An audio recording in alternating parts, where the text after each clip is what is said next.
নমস্কার, শিপ্রা টিউটোরিয়াল চ্যানেলে সবাইকে তোমাদের স্বাগত জানাই। আমি আজকে তোমাদের অষ্টম শ্রেণীর পঞ্চম অধ্যায় বিষয়বস্তু, সেটা হচ্ছে কি ধর্মীয় সংস্কার, ব্রাহ্ম আন্দোলন এবং হিন্দু পুনরুজ্জীবনবাদী আন্দোলন, এই তিনটে বিষয় একসঙ্গে আলোচনা করব। মানে ভারতে ঊনবিংশ শতাব্দীতে ভারতে যেরকম ভাবে শিক্ষা এবং সমাজ দুটো ক্ষেত্রে যেমন সংস্কার হয়েছিল, যেটা তোমাদের আমি আলোচনা করে নিয়েছি, যারা দেখোনি তারা আমার চ্যানেলে সার্চ করে নিও। তো সমাজ আর শিক্ষা ক্ষেত্রে সংস্কার আন্দোলনের সঙ্গে সঙ্গে ধর্মীয় ক্ষেত্রেও কিন্তু অনেক সংস্কার হয়েছিল, সংস্কার আন্দোলন হয়েছিল এবং হিন্দু ধর্মকে নতুন রূপে প্রতিষ্ঠা করার জন্য চেষ্টা করা হয়েছিল। সেইটা নিয়েই কিন্তু আজকে ডিসকাস করব। মানে রিলিজিয়াস যে রিফরমেশন হয়েছিল 19th সেঞ্চুরিতে ইন্ডিয়াতে, সেই নিয়ে কিন্তু আমি আজকে ডিসকাস করব। তো এই ধর্মীয় সংস্কারের বিষয়ে বলতে গেলে প্রথমেই যার ভূমিকার কথা বলতে হয় বাংলায়, তিনি আর কেউ নন, তিনি হলেন রাজা রামমোহন রায়। কে? রাজা রামমোহন রায়। তার অনেক ভূমিকার কথাই তোমরা শুনে নিয়েছো। তিনি সমাজের ক্ষেত্রে, তার সমাজ সংস্কারের ক্ষেত্রে তার ভূমিকা কতখানি ছিল এটা আমি অনেকটাই আলোচনা করে দিয়েছি। তো ধর্মীয় ক্ষেত্রেও কিন্তু তিনি সংস্কার করেছেন। আসলে সমাজ সংস্কার করা মানে তো সেটা ধর্মের সঙ্গেই যুক্ত, তাই ধর্মীয় ক্ষেত্রে তো সংস্কার একই ব্যাপার। তাই সেক্ষেত্রে রাজা রামমোহন রায়ের ভূমিকা কিন্তু অনেকখানি। এই রাজা রামমোহন রায় 1815 খ্রিস্টাব্দে আত্মীয় সভা প্রতিষ্ঠা করেন। রাজা রামমোহন রায় 1815 খ্রিস্টাব্দে আত্মীয় সভা প্রতিষ্ঠা করেন। এই মানে 1858 আত্মীয় সভা এটা এস্টাবলিশ করেন। এই আত্মীয় সভা এটি একটা সভা বা মঞ্চ, যেখানে বিভিন্ন ধর্মীয় বিষয়, সামাজিক বিষয়, তখনকার সময় যেভাবে অবস্থা ছিল সেটা আলোচনা করা হতো। এবং শুধু আলোচনা করা হতো না, কিভাবে এই ধর্মীয় কুসংস্কারগুলো, সমাজের যত কুসংস্কার সেগুলো কিভাবে দূর করা যাবে সেটা নিয়েও কিন্তু আলোচনা করা হতো। মানে নানা রকম রিলিজিয়াস এবং সোশ্যাল যে সমস্ত ম্যাটার এবং বিভিন্ন কুসংস্কার, ব্লাইন্ড ফেথ এবং বিভিন্ন সোশ্যাল এভিলস, সামাজিক কুপ্রথা, কিভাবে এগুলোকে দূর করা যাবে এই নিয়ে কিন্তু এই আত্মীয় সভাতে ডিসকাস করা হতো। এবং তার সঙ্গে সঙ্গে আরো দুটো বিষয় ডিসকাস করা হতো, আলোচনা করা হতো, সেটা হচ্ছে একেশ্বরবাদ মানে মনোথিজম। একেশ্বরবাদ মানে রাজা রামমোহন রায়, তোমাদের আমি আগেই বলেছি যে উনি মূর্তি পুজোর বিরোধিতা করেছিলেন, যে মূর্তি পুজো মানে আইডেলিটি যাকে বলে, তিনি এক ঈশ্বরকে বহু রূপে দেখাতে তিনি আপত্তি প্রকাশ করেছেন। তিনি বলেছেন যে ঈশ্বর এক এবং তিনি অদ্বিতীয়, ঈশ্বরের এত রূপ নেই, সেটাকেই বলা হচ্ছে একেশ্বরবাদ। আর এই একেশ্বরবাদের যে মতবাদ, সেটাকে সমাজে কিভাবে ছড়িয়ে দেওয়া যায় সেটা নিয়েও কিন্তু এই আত্মীয় সভাতে আলোচনা করা হতো। আর কি বিষয় আলোচনা হতো? সেটা হচ্ছে বেদান্ত দর্শন। এবার বেদান্ত দর্শনটা কি, এটা একটু তোমাদের কাছে কঠিন হবে। কেন? তোমরা দর্শন বিষয় এখন কিছুই জানো না। তোমরা উঁচু ক্লাসে উঠলে দর্শন বিষয় যারা পড়বে তারা বুঝতে পারবে। শুধু এইটুকু তোমাদের বলি যে এই বেদান্ত দর্শন হলো ভারতীয় দর্শনের একটা শাখা। মানে এই বেদান্ত ফিলোসফি হচ্ছে ইন্ডিয়ান ফিলোসফির একটা ব্রাঞ্চ। এবং এই মানে মূলত এখানে বেদকেই প্রাধান্য দেওয়া হতো। বেদের বিভিন্ন দার্শনিক দিকগুলো, ফিলোসফিক্যাল যে সাইডগুলো, সেগুলো নিয়ে কিন্তু এখানে আলোচনা করা হতো। মূলত ব্রহ্ম, আত্মা, ব্রহ্ম মানে হচ্ছে আলটিমেট রিয়েলিটি, মানে চরম চিরন্তন যে বাস্তব, সেটাকেই বলা হচ্ছে ব্রহ্ম। আত্মা মানে হচ্ছে ইন্ডিভিজুয়াল সেলফ, মানে নিজস্বতা, যেটা নিজের। মুক্তি, মুক্তি মানে দুঃখ থেকে মুক্তি, মানে তুমি সাফারিং করছো সেখান থেকে তুমি ফ্রিডম কিভাবে পাবে সেটা নিয়ে। এবং জগৎ মানে ওয়ার্ল্ড, এই সব কিছু নিয়ে একটা স্বচ্ছ ধারণা, একটা ক্লিয়ার কনসেপ্ট দেওয়া হতো। দেওয়াকেই বলা হচ্ছে বেদান্ত দর্শন। অর্থাৎ বেদের শেষ সিদ্ধান্ত হচ্ছে বেদান্ত, মানে বেদের যে কনক্লুডিং পার্টস, এটাকেই বলা হচ্ছে বেদান্ত। সেই বেদান্ত দর্শন সম্পর্কে কিন্তু এই আত্মীয় সভাতে আলোচনা করা হতো। আর এই আত্মীয় সভার নাম কেন? আসলে রাজা রামমোহন রায় তার সভায় যারা ছিলেন তাদের মধ্যে একটা আত্মার সম্পর্ক গড়ে তুলতে চেয়েছিলেন। আত্মীয় মানে সেই অর্থে রিলেটিভ নয়, আত্মার সম্পর্কে, একে অপরের চিন্তা ভাবনা, মানসিকতা, এটা যেন সবার এক থাকে, মিল থাকে। সে কারণেই তিনি এই সভাটির নাম আত্মীয় সভা দিয়েছিলেন। আর এই আত্মীয় সভায় 1828 খ্রিস্টাব্দে 1828 এই আত্মীয় সবাই ব্রাহ্ম সভায় রূপান্তরিত হয়। ব্রাহ্ম সভা বা ব্রাহ্ম সমাজ, এটা রাজা রামমোহন রায়ের দ্বারাই হয়েছিল। এবং এই যে ব্রাহ্ম সভা বা ব্রাহ্ম সমাজ, যেটা হচ্ছে ব্রাহ্ম আন্দোলন যেটাকে বলা হচ্ছে, এদের কাজ কি ছিল? এরা একটা গোষ্ঠী যারা আন্দোলন গড়ে তুলেছিল, একটা গ্রুপ। তারা কিসের বিরুদ্ধে আন্দোলন করেছিল? তারা বিভিন্ন ধর্মীয় এবং সামাজিক কুসংস্কারগুলোর বিরুদ্ধে আন্দোলন করেছিল। মানে এই যে বললাম, বিভিন্ন রিলিজিয়াস এবং সোশ্যাল যে একদম যা কিছু সুপারস্টিশন ছিল, সেগুলোর বিরুদ্ধে কিন্তু এগেনস্টে তারা কিন্তু আন্দোলন বা মুভমেন্ট করেছিল। আর রাজা রামমোহন রায় এই ব্রাহ্ম সমাজের মাধ্যমেই কিন্তু যত সামাজিক প্রথা, মানে আমি তোমাদের আগেও বলেছি, সামাজিক প্রথা যেমন সতীদাহ প্রথা, সোশ্যাল এভিলস, যেগুলো সামাজিক কুপ্রথা, সোশ্যাল এভিলস মানে সতীদাহ প্রথা, তারপর জাতিভেদ প্রথা, কাস্ট সিস্টেম, তারপর হচ্ছে বাল্য বিবাহ, চাইল্ড ম্যারেজ, বহু বিবাহ, পলিগ্যামি, তারপর হচ্ছে নারীদের প্রতি বৈষম্য, মানে ডিসক্রিমিনেশন টুয়ার্ডস ওমেন, এই সবের বিরুদ্ধে কিন্তু তিনি ব্রাহ্ম সমাজের মাধ্যমেই প্রতিবাদ করেছিলেন।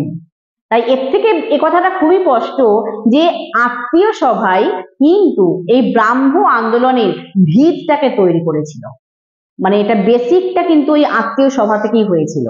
এবং রাজা রামমোহন রায় কিন্তু এই দুটো ক্ষেত্রেই প্রয়াস করেছিলেন আর কি, এফোর্ট দিয়েছিলেন। তাই সেক্ষেত্রে এই সমাজে এই দুটো প্রয়াস রাজা রামমোহন রায় একটা ব্যাপক পরিবর্তন আনে, একটা মানে কি বলবো, বিশাল হিউজ একটা চেঞ্জেস আনে। তো এই যে রাজা রামমোহন রায় যখন মারা যান, তার পরবর্তীকালে এই ব্রাহ্ম আন্দোলনকে সংগঠিত করেছিলেন, অর্গানাইজড করেছিলেন কে? তিনি হলেন দেবেন্দ্রনাথ ঠাকুর। তিনি এই আন্দোলনকে সংগঠিত করেছিলেন। এবং 1860-এর দশকে 1860 এরকম সময় কিন্তু আরো দুজন ধর্ম সংস্কারক, কে তারা? তারা হচ্ছে কেশবচন্দ্র সেন, বিজয় কৃষ্ণ গোস্বামী। এরা কিন্তু এই ব্রাহ্ম আন্দোলন তো কলকাতাতেই শহরের দিকেই ছিল, বাংলা সেটা আস্তে আস্তে এই ব্রাহ্ম আন্দোলনকে জেলার বিভিন্ন জায়গায় ছড়িয়ে দিয়েছিল। বিজয় কৃষ্ণ গোস্বামী তিনি আবার ব্রাহ্ম ধারণার সঙ্গে বৈষ্ণব ধারণার একটা সংযোগ স্থাপন করেছেন, কানেকশন তৈরি করতে চেয়েছিলেন বৈষ্ণবের সঙ্গে ব্রাহ্ম আন্দোলনে, ব্রাহ্ম যারা ছিল তাদের চিন্তা ভাবনার মধ্যে। তো এত কিছু করেও জেলায় জেলায় ছড়িয়ে দিয়েছিলেন এই ব্রাহ্ম আন্দোলনকে। তবু এই ব্রাহ্ম আন্দোলন আসলে একটা উঁচু বর্গের মধ্যে সীমাবদ্ধ ছিল, হায়ার কাস্টরাই কিন্তু এই আন্দোলনের সঙ্গে যুক্ত ছিল সমাজে।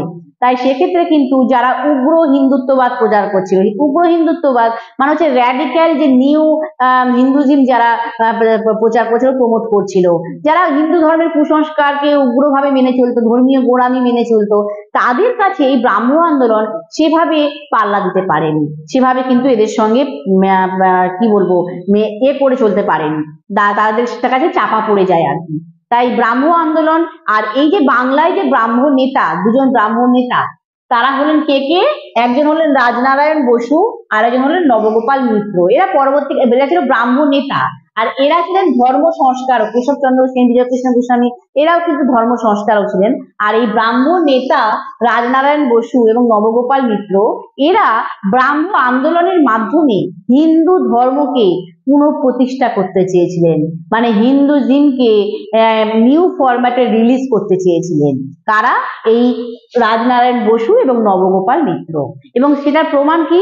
রাজনারায়ণ বসু তার জাতীয় গৌরব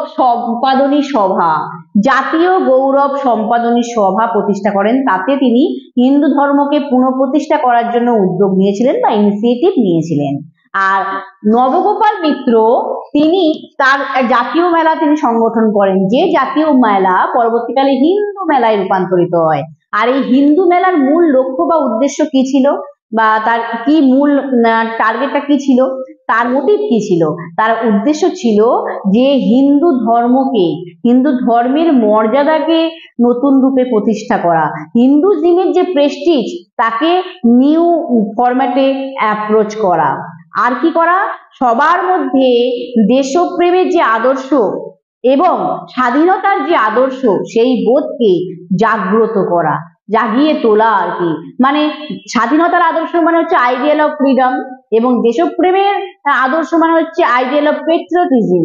এই যে বোধ, এই ফিলিংস, এটাকে তৈরি করাই কিন্তু হিন্দু মেলার মূল উদ্দেশ্য ছিল, আর সেটি নবগোপাল মিত্র প্রতিষ্ঠা করেছিলেন।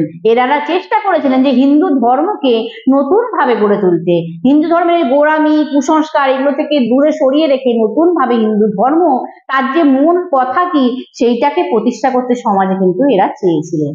আর এই যে হিন্দু পুনরুজ্জীবনবাদী আন্দোলন মানে হিন্দুজিমকে নিউ ফরম্যাটে যে প্রতিষ্ঠা করা বা রিলিজ করার যে একটা মুভমেন্ট, সেক্ষেত্রে শ্রী শ্রী রামকৃষ্ণ পরমহংসদেব এবং স্বামী বিবেকানন্দের কিন্তু খুবই গুরুত্বপূর্ণ ভূমিকা আছে, এদের কিন্তু একটা ইম্পর্টেন্ট রোল আছে। এই শ্রী রামকৃষ্ণ পরমহংসদেব ইনি কিন্তু একজন প্রখ্যাত সাধক মানে ডিভোটি, ফেমাস ডিভোটি এবং ধর্মগুরু মানে রিলিজিয়াস লিডার ছিলেন। এবং তিনি তার আধ্যাত্মিক অভিজ্ঞতা মানে স্পিরিচুয়াল যে এক্সপিরিয়েন্স, সেই আধ্যাত্মিক অভিজ্ঞতা এবং দর্শন, তার দর্শন ফিলোজফি, সেইটার দ্বারা তিনি হিন্দু ধর্মের মূল বার্তাগুলো সবার মধ্যে ছড়িয়ে দিয়েছিলেন যে হিন্দু ধর্ম কি, আসল তার মূল কথাটা কি। আসলে এই যে হিন্দু ধর্মের মূল বার্তা হলো ঈশ্বর এবং মানবতাবাদী দর্শন মানে ভগবান গড, এবং মানবতাবাদী দর্শন মানে হচ্ছে হিউম্যানিস্টিক ফিলোজফি। এবার এই মানবতাবাদী দর্শনটা কি, রাজা শ্রী রামকৃষ্ণ পরমহংসদেব বলে গেছিলেন সেই বিখ্যাত কথা, জীবে প্রেম করে যেই জন সেই জন সেবিছে ঈশ্বর। One who loves all living beings he serves god. মানে তোমরা ভালোবাসো ঈশ্বরকে পেতে গেলে তোমরা মানুষকে ভালোবাসো, মানুষের মধ্যে ঈশ্বর আছে। কত সুন্দর একটা কথা। এই কথা, এই মানবতাবাদী দর্শন, এই হিউম্যানিস্টিক ফিলোজফি, এটা শ্রী রামকৃষ্ণ পরমহংসদেব সবার মধ্যে ছড়িয়ে দিয়েছিলেন। এবং তার এই বার্তাগুলোকে, তার যে শিক্ষা, তার যে বার্তা, এই মূল বার্তা, সেগুলোকে সারা বিশ্বব্যাপী ছড়িয়ে দিয়েছিলেন কে? তারই প্রধান শিষ্য স্বামী বিবেকানন্দ। স্বামী বিবেকানন্দ একজন প্রভাবশালী দার্শনিক, একজন খুব বড় পাওয়ারফুল একজন ফিলোজফার ছিলেন, এবং তিনি শ্রী রামকৃষ্ণ দেবের শিষ্যও ছিলেন এবং একজন ধর্ম প্রচার, হিন্দু ধর্মের প্রচারক ছিলেন, হিন্দুজিমের প্রিচার ছিলেন। তো সেই স্বামী বিবেকানন্দ তিনি কি করেছিলেন 1893 খ্রিস্টাব্দে 1893 আমেরিকার শিকাগোতে একটা বিশ্বব্যাপী ধর্ম সম্মেলন হয়েছিল। বিশ্বব্যাপী ধর্ম সম্মেলন মানে ওয়ার্ল্ডে একটা কনভেনশন হয়েছিল, সেইখানে তিনি কিন্তু বক্তৃতা দিয়েছিলেন, যেটা সবাই তোমরা জানো শিকাগোয় বিবেকানন্দের বক্তৃতা। তিনি স্পিচ দিয়েছিলেন সবার মাঝখানে, সেখানে কি বলেছিলেন? তিনি বলেছিলেন যে হিন্দু ধর্ম মানে হিন্দুজিম তার মূল কথা এবং ভারতীয় সংস্কৃতির গৌরবের কথা, ইন্ডিয়ান কালচারের যে গ্লোরি আছে সেইটাকে সবার মাঝখানে তিনি ছড়িয়ে দিয়েছিলেন তার বক্তৃতার মাধ্যমে। তাই এর থেকে বোঝা যায় যে শ্রী রামকৃষ্ণ পরমহংসদেব এবং স্বামী বিবেকানন্দের যৌথ প্রচেষ্টায় দুজনে মিলে যে এফোর্ট দিয়েছিলেন, তাতে কিন্তু হিন্দু ধর্ম এই যে পুনরুজ্জীবনবাদী আন্দোলন, হিন্দু ধর্মকে নতুন রূপে প্রতিষ্ঠা করা, হিন্দুজিমকে নিউ ফরম্যাটে এস্টাবলিশ করা বা রিলিজ করা, সেক্ষেত্রে কিন্তু এদের খুব গুরুত্বপূর্ণ ভূমিকা ছিল, রামকৃষ্ণ পরমহংসদেব, স্বামী বিবেকানন্দ। আশা করি তোমাদের বোঝাতে পারলাম। এবারে এটা গেল বাংলার কথা। বাংলাতে এইভাবে ধর্মীয় ক্ষেত্রে সংস্কার আন্দোলন হয়েছিল, হিন্দু ধর্মকে নতুন রূপে সংস্কার করার চেষ্টা করা হয়েছিল।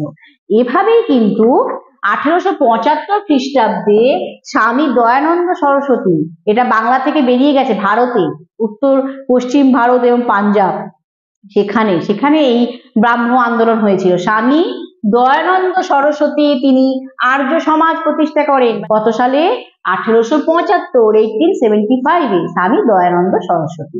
তিনিও একজন ধর্ম সংস্কারক ছিলেন। তিনি আবার সব ক্ষেত্রে বেদকে প্রাধান্য দিয়েছিলেন। হ্যাঁ, রাজা রামমোহন রায়ও কিন্তু আত্মীয় সভাতে বেদকেই প্রাধান্য দিয়েছিলেন, বেদান্ত দর্শন বললাম তোমাদের। তো স্বামী দয়ানন্দ সরস্বতীও কিন্তু বেদকে প্রাধান্য দিয়েছিলেন। তিনি বলেছিলেন যে বেদের মধ্যে কিন্তু বিজ্ঞানের সব কথা লেখা আছে। স্বামী দয়ানন্দ সরস্বতী এত বড় কথা বলেছিলেন। এবং তিনি এই যে সমাজের বিভিন্ন কুপ্রথা, যেমন বাল্য বিবাহ, তারপরে পুরোহিত তন্ত্র, তারপরে হচ্ছে মূর্তি পুজো, পুরোহিতদের যে প্রাধান্য সমাজে, এগুলো সবকিছুর বিরুদ্ধে, মূর্তি পুজো, আইডোলেটরি, চাইল্ড ম্যারেজ, এগুলো সবের বিরুদ্ধে কিন্তু তিনি সমালোচনা করেছিলেন, ক্রিটিসিজম করেছিলেন। আর অন্যদিকে তিনি বিধবা বিবাহ, উইডো ম্যারেজ এবং নারীদের শিক্ষা, ওমেন এডুকেশন, ফিমেল এডুকেশন, সেগুলোর ক্ষেত্রেও কিন্তু তিনি সমর্থক ছিলেন। তো এই যে আর্য সমাজ, এটা কি মূলত কিন্তু ওই যে বললাম পাঞ্জাব এবং উত্তর পশ্চিম ভারত, এই জায়গাতেই কিন্তু এই আন্দোলনটা, এই আর্য সমাজের যে আন্দোলন সেটা ছড়িয়ে পড়েছিল। কিন্তু স্বামী দয়ানন্দ সরস্বতী মারা যাওয়ার পরে কিন্তু এই আন্দোলন সেভাবে আর সমাজে বিশাল বিস্তার ঘটতে পারেনি, কেউ ঘটাতে পারেনি আর কি। এই আন্দোলন কিন্তু আস্তে আস্তে চাপা পড়ে যায়। এটা হলো পাঞ্জাব এবং উত্তর পশ্চিম ভারতে এটা হয়েছিল, সেখানেও কিন্তু হিন্দু ধর্মকে নতুন রূপে প্রতিষ্ঠা করার কিন্তু চেষ্টা করা হয়েছিল। এবারে বলবো মুসলিম সমাজের কথা। শুধু কি হিন্দু সমাজেই হয়েছে? না, মুসলমান সমাজেও কিন্তু ধর্মীয় ক্ষেত্রে সংস্কার করা হয়েছিল। সেটার প্রমাণ কি?